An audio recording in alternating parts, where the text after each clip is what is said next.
I'm Tabitha Rock. And I'm Sam Davenport. Born and bred in Melbourne, we live and breathe property, and we know the Melbourne market like the back of our hand. We've both been buying and selling real estate in Metro Melbourne for over 2 decades combined, and we've learned a few lessons along the way. The last episode for season 4.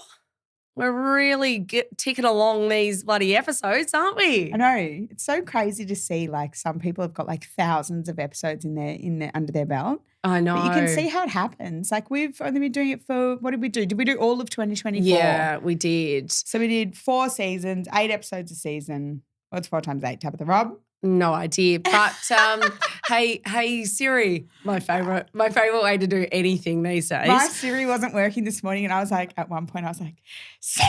Yeah. In the car, like, oh my God, like when technology doesn't work, it makes me crazy. Yeah. We want to give some crystal ball predictions. I know. For 2025, there's a lot happening. Just touch on a few awesome things that went down in 2024 for us, for prop culture. But Sam, first of all, how was your holiday? I had a great holiday. I didn't go away. Mm-hmm. But I went and saw like Wind in the Willows in the Botanical Gardens, went to the ballet in the city. Oh my gosh. Had a little Melbourne staycation, went to the beach every day, went to the pools, just lived my best life. Amazing. Just relaxed. Well, in 2024, you did have an amazing holiday to Greece. I know. And then quickly snuck in a little Byron trip at the end there as well. Yeah. Which was like a bit much. I just was exhausted by the end of the year, but I love being in Melbourne when no one is around. Everyone said it was, it's always so quiet over the Christmas period. Nice. So it's like no matter, there is no traffic, full stop. There is just barely anyone on the roads. It's just so nice. Like you want to go anywhere, just like pop around. Everything's really relaxed. And there is some great events, like you said, like the Botanical Gardens hold so much. There's things happening down in St Kilda. There's things happening in the city. Northside, Brunswick's, got some cool stuff. I know. And you don't feel afraid to cross the city for a little evening drink. Because Punt Road's normally not such it's too hard. Road. Yes. But what did you do, Tabitha? Oh, I'm glad you asked, Sam. I finally, after 1,001 years, went back to Europe and did a little winter thing over there and experienced Norway and the Northern Lights and hopped around to a few other cities. But 10 out of 10, Norway, get over there, recommend it. It wasn't actually too cold, but in saying that, the week prior to us getting there was, I think, -20. We had -5, so that was manageable. You're ducking into the snow for a quick snow angel, and then you're back to your lodge with a glass of red by the fire, and a fur hat, faux fur, of course. Don't come at me. Yeah. But honestly, the food was so fresh and amazing, and people were great. All these random different activities, from snowmobiling to husky sledding to learning about the Sami culture. Sami? What's that? Oh, it's like they're indigenous. Oh, okay. Native sort of. Right. And with a bunch of mates, and it was just a really, really good time. We went from, having a couple of bottles to really wholesome activities, and it was, So I'm booking my next trip now. Oh, yeah. That video of you driving the dog sled will live rent-free in my head for the rest of my days on earth. Oh. It was one of the best videos I've ever seen in my life, and it was real life. Thank you. No AI over here. No, there was no AI.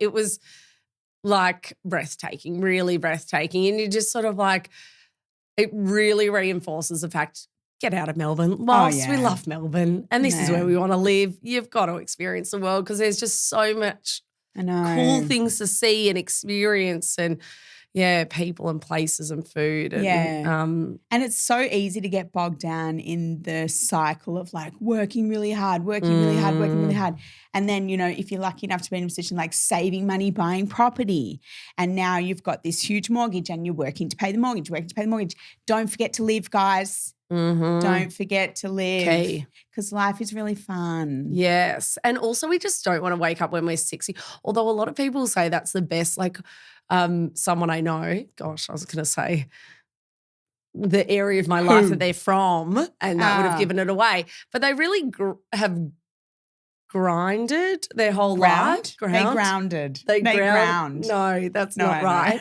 But they were on the grind. They were on the grind their whole life, and now they're 60, almost retired, and they're just like cruises, this trip, that trip. But like, I don't know, do we want to wait for all that? Definitely not. Definitely when not. we're in our later years. I mean, of course, you know, the old car might get you on the street. 100%. And also you don't want to live so much that you're absolutely, you know, on the poverty line when you're retiring. Actually, next season we might have an accountant come in to tell us all the tips and tricks to not get into that position. Living on the breadline when we're at retirement. But just leave Melbourne. But I'm so happy to be back. I love the weather. Summer in Melbourne just hits different. Everyone's so happy, like skipping down the street. Yeah. People do tell me that this is how it's like in Bondi all the time. But then you've got to live in Bondi. Exactly. Oh, thank you. And you've got to have like an 8-pack all year round. Nah, it's very stressful. No interest. Well, I wanted to talk about, whilst we're doing some reflections on our holiday period, a reflection on last year, which was one of our best years here at Prop Culture. So many just happy clients, great purchases. I personally think it was a fantastic year to buy. There was, if you're working with someone that knows what they're looking for, because we were able to really pounce on good property. And I think and the reason we were able to do that is because there were so many people not getting the professional help that were just sitting on the sidelines really unsure of their decision making, which meant that they were sort of dithering and dathering around. Is that the expression? Not sure. Not sure. Dathering. Not sure about dathering. Well, it is now. Yeah. And so we were able to snap up great property for clients, but then also celebrate with all of them at the end of the year with our first Prop Culture Christmas party. That what a vibe. Was an absolute vibe, an absolute hit. About 100 people in the room or something. I can't even remember. And like partying like it's their last day on earth, I felt. Oh, we had to kick them out. Yeah. I got swept up. I'll tell you, I got swept up in that. Yeah. I mean, but there were a lot of people that got swept up. It was great. The amazing part was this person bumped into that person that they knew from work back in their early 20s, and now they're late 30s. And I mean, Melbourne is a small city, but it was just, that was definitely a highlight from 2024. 100%. And just like that's what our business is all about, like making people so happy they will sit in a room with us a year later. And also like so many of them came by themselves. Like I love that energy. And I think that like we should be grateful that we allow people to be able to come to a room full of strangers and be comfortable enough. Yeah. But so there might be another one in 2025, bigger and better. Yeah. Or we might just go on like a Zen retreat, just the two of us. Because that was a lot. That was a busy end to the year. It was very fun. But this might be the year of Yes, it is. But, you know, as the taco girl said, why not? Who's the taco girl? Why not have both? You know, the soft shell and the hard shell. Oh, okay. Yeah. Yep. Gotcha. Yeah, gotcha. It was a long boda string to bow. Boda string. It's not right. You don't know them. Okay, don't say that. Don't use them. Oh, my God. Just on a side note, because I get all those sayings so wrong. When I was away, I was like, oh, yeah, because I'm chomping at the bit. That's good. That's fine. Chomping at the bit's fine. No, it's champing. Who told you that? I'm Googling it right now. Okay, Google it, because I was like chomping. Obviously, it's a horse term. I'm not really au fait with horse terms. It's champing. Wait, it's champing. It's champing. So PSA people, it's, indicating a strong desire to move forward. While technically the correct phrase is champing at the bit, chomping is widely used and understood in the same way. So if you've got friends who are pulling you up on chomping versus champing. They're just trying to show you up, girl. Yeah, I know. Well, like, show me up because name them. Oh, she's I could very guess. into. But anyway, so champing at the bit. Rightio. So 2025. 2025. Sam, get the crystal ball out immediately. I know. I just feel like I live with an internal crystal ball. I have a feeling that towards the end of last year and even during last year, what we saw was people who, like you said, have still held confidence in their decision-making, and particularly people who were working with us and followed our guidance to a T, they purchased really well. There was a lot of really good buys to be had. There was a lot of vendors who were under pressure, under stress. The media was really mixed in their messaging around whether the market was strong or not. And generally the feeling was that the market wasn't as strong as it could have been. It was a buyer's market. And I think that we're going to head into this year with what will classically be known as the upswing after what will now be known as the pit of the market. You know, that was the time. People will say, oh, thank God I bought in 2024 at the dip of the market. Yeah. Because if you guys, whoever was sitting on the sideline thinking it'll keep going, look where you are. You've got to think about, where am I? Who's coming to live here in the next 12 months? How many people are here? How many people are in the market? How many people are selling? How many people are buying?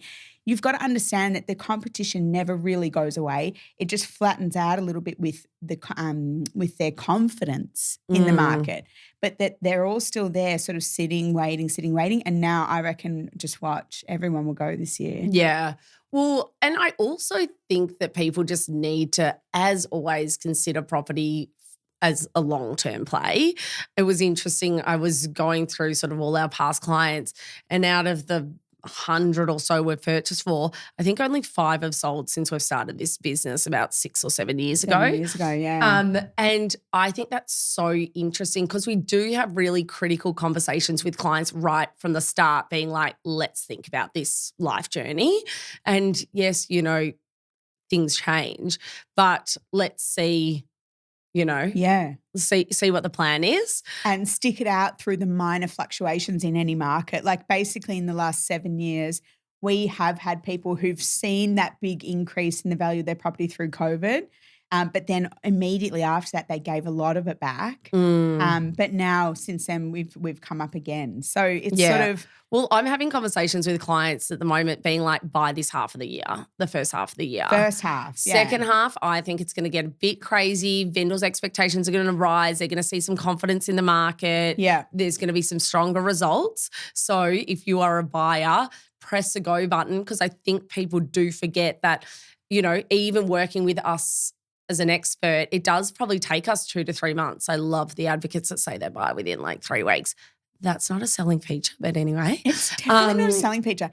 Can happen, can be done. We do it often, but it's not the goal. No, definitely not. That is the goal of churning through their business. Totally. Yeah. So 2 to 3 months for us to do the search and secure you a home, but then you've got another 2 to 3 months of settlement. So just consider that. But I think it's going to be a strong market this year. There's definitely going to be activity. In my opinion, in the first half of the year, there is going to be one rate reduction. I know that a couple of the banks are sort of saying, I think it's CommBank and ANZ. ANZ have said, 0.25. Well, in February, the other 2 banks are saying sort of closer to May. Whether it's Feb, whether it's May, I think we'll see one this half of the year. You can be confident in that. God, though, I want like one of those betting, you know how we bet on the grand final and you can see the odds? Yeah. I just want to see the odds as to the months. Like, what does a general public think the odds are of rate reductions or rate hikes or rates? Like, I think that would be really interesting. If there is anyone who listens to our podcast who can tell me if there's any rhyme or reason behind the concept of keeping people in the dark on this, I just would love to understand what is the purpose, if there is a purpose of that process. So we can't plan. No one can plan. we're just at the peril of the banks. No, but they know the RBA. ultimately, but they're having conversations in boardrooms, but they're not telling anybody. Well, I think that the thing is it's always passing the buck. So the banks are like, we can't do anything until we hear from the RBA. Right. The RBA is sort of saying we can't make any decisions until we see the latest figures. But what? The latest figures of? Unemployment, inflation, all the different factors they bring into consideration when making these rate So they decisions. make them on the fly. Well, they say it's based on data. Yeah. But they from get that quarter. Yeah.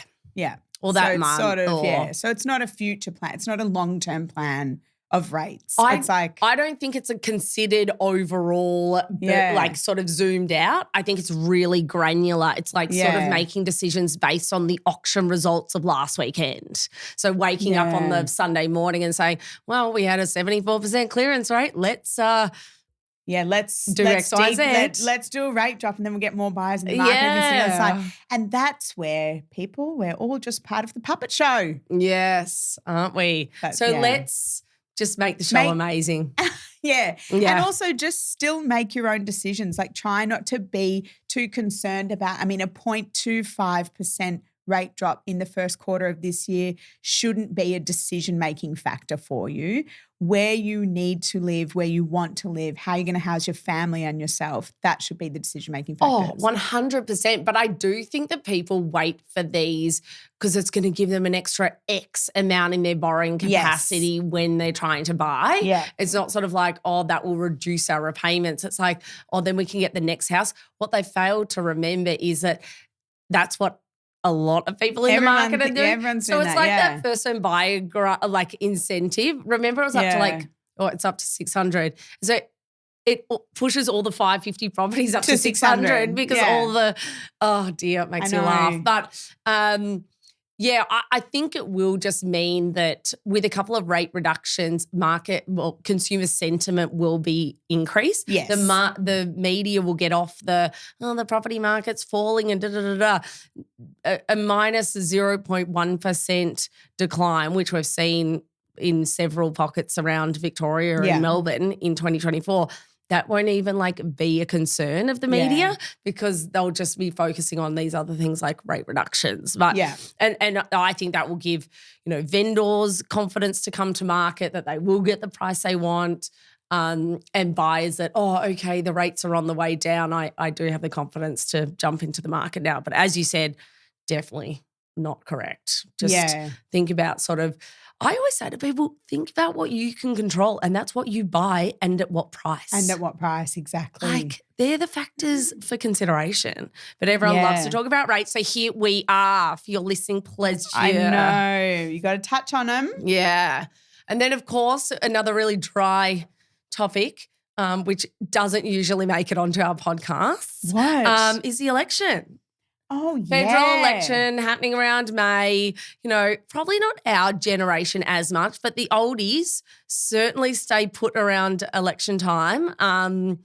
Avoiding all of those weekends. Movement. Avoiding all movement. They're just staying. They just don't like too much unbalancedness in politics, in the market. So they'll be definitely spring sellers. Yeah. But every time because we have been in the industry for, a long time now. We've seen many elections come and go, and there is always an effect on the market. And the effect is generally, and it's hard, it can be slightly imperceptible in that at any stage of the year. So in December, in January, if a property passes in, this is from the vendor's perspective through this process. So if the property passes in or it doesn't sell, they'll blame it on the fact that it's summer and everyone's away apparently. If it passes in or it doesn't sell around Easter, it's Easter's fault.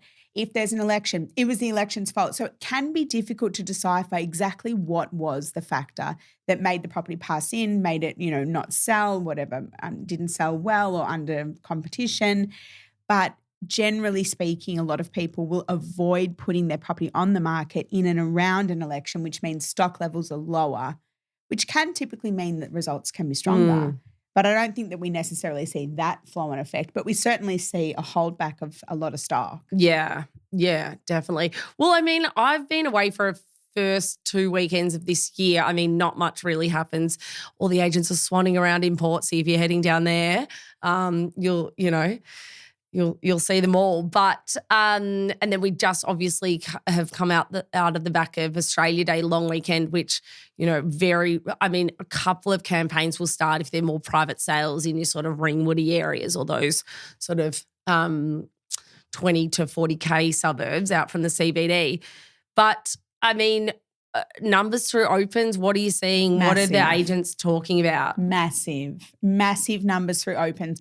I've been looking at property in the east, inner ring, sort of Toorak-ish area, like around the Stonington suburbs and all the way down into Bayside, sort of down to Mordialloc, Mentone. I've been out looking for the last 3 weeks and all different price brackets. And there is very strong numbers through open for inspections over the first couple of weeks, to the point where I was like, oh my gosh, what the hell? But you just simply ask the questions, have the conversation with the agents, and every agent I spoke with said that at least half of the people who came through their open for inspections were being registered into their system for the first time ever. Interesting. Meaning that they have never been through a Ray White property across Greater Melbourne. That means that they're not a buyer, not necessarily this Because year. I think buyers don't know that a lot of the agencies do share a database. Yes. So whether you're going through Marshall White in Port Melbourne or Marshall White out in it's one Ashburton, database. Yeah. it's one database. Not all of them, mind you, but Nelson Alexander, if you're going through one property in North Melbourne and out in Reservoir, they've got you. They're circling. And it's years old. You know, they've got data from years ago. Oh, you went through a rental here, or you went through, a property, your neighbour's property 5 years ago. So the fact that so many of those buyers who are seemingly interested in this property that's for sale, they're standing in there. And if you're a real buyer who started looking mid last year and now you're really in a position where you've done all your research, you know exactly what you want, and when you see it, you'll buy it, you walk into that room and you get nervous that, oh my gosh, this is going to have so much competition. This is going to sell so far above the range, classic perception. Mm-hmm. And therefore you don't get involved, or you don't put your hat in the ring on that property because you think it's going to go over. Then lo and behold, you find out the result the week after auction. You go, oh, I would have been there if I knew it was going to go for that. Well, you should speak to the agent, talk to them and find out, of those buyers. They're a classic beginning to any year. It's filled with heaps of first-time buyers who are just starting their research process. And what tends to happen with a lot of them, generalizing of course, but they get over the whole process. They lose interest. They never sort of finish getting their pre-approval. They just move on for the year. And then they pick it back up next year in Jan. So, Well, 2 things that I think are interesting to think about with that scenario you're talking about is, one, vendor expectations. I think numbers through inspections raise vendor expectations. So I think vendors really need to just rein it in. Yeah. I think agents need to do a really good job of letting them understand that actually 50% of those buyers don't have pre-approval, don't have finance, aren't ready to go. And interestingly, in the workspace that we work in, there's a few mortgage brokers and they're sort of saying they've been down on pre-approvals in the month of Jan. So it would be interesting to know that of those, 50% of first time into the database buyers, do they actually have finance? Because the brokers out there and bankers that we're talking to aren't sort of saying that a lot of pre-approvals are coming through. So as always, even if you're thinking about buying this year, have a chat to a finance person early. I can't reiterate that enough. Totally. Just high level, here's a couple of pay slips. Here's what I earn. Yeah. What do you think? And also here's how much of credit cards I've got. Here's a car loan. Here's my Here's debt. a personal loan. Here's a HEX debt. What should I cull before middle of the year to get myself into a position? Let's go. 2025 is a year. Someone told me that it's a very special year because if you count the 2 and the 2 and the 5, it equals 9, and 9's a special year. So you heard it first. What? 2025 is our year. 2025 is our year. That's for sure. It's the year for our clients. I think every new year I feel that feeling though. Oh, really? I have no plans for there to be like a bad year. Actually, 2023, I thought yeah, this is it. And then like literally a week into 2023 was too tough for me. When in 2023, a week in, my mum got breast cancer for the third time. And I was like, are you actually kidding me? Like, and it just went downhill from there. That actually was bad. Yeah. And it was tough. Remember, yes, oh my God. And we were sitting in that shared office space. Yeah. You should see where we are now. Okay, yes, 2025 is considered a special year by some due to its unique mathematical properties, particularly in the Chinese zodiac, where it marks the year of the snake, symbolizing wisdom, intuition, and mystery.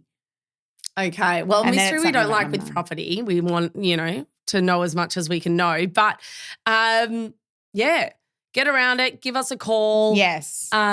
Usually we like chatting to people after they've got the finance. A lot of people are coming to us before they've got their finance. Totally. And we can point them in the right direction of a good finance person. But in December, we had meetings with 5 new buyers, none of which had finance in place. And we sort of said to each of them, next year, let's do it next year. In the end, we got them all finance approved and got them purchasing property just before Christmas. So it can be done, but that's also based on ballsy decision making. Yeah. Yeah. Cool. Love it. Let's wrap this last episode of season 4 up with our wonderful segment. Roll the drum roll. Roll the dice. I know. Well, I started it with big, bad analogies and I'm finishing. So here we are. Just keep it rolling for the J. Keep it rolling. Marry, kill. Okay. Right. Okay, Tabitha Rob. Is 2025 going to be the year of the buyer, the year of the seller, or the year of the agent? Oof. Well, this is a hard one because I do think that there's 2 parts to 2025, but I would say that this is another year for the buyer. So I'm marrying that. I'm probably effing the year of the vendor because I do think that there will be some strong results for them in the second half of the year. And obviously I'm killing the year of the agent because y'all be making too much money over COVID. So you need to suffer for a minute. Have some slow years. You can work hard for your money. How about you? I misread my own question for a minute there and I was like, is it going to be? And I thought I probably actually was going to say it is going to be the year of the agent. No, that's how I'm answering it. Like I think it's I think it's going to be the year of the agent because I think they're going to have to like really put their foot down on themselves and work hard to make the wheels turn in this first quarter, first half, and then they're going to have a nice fly at the end. Like they're going to have a great time. No, I think I was killing that. I know what you mean. No, I think we're on the same wavelength. Yeah. Are we? Well, I think it's going to be the year of the agent. Right. Is it – so F, marry, kill. I mean, we want to marry the year of the buyer because that's what we do. And we want to F the year of the vendor because we also do that. And, we have to kill the year of the agent because, because we have to because they're not our direct client. Anyway, thanks again for listening. Over and out, and we'll see you next season.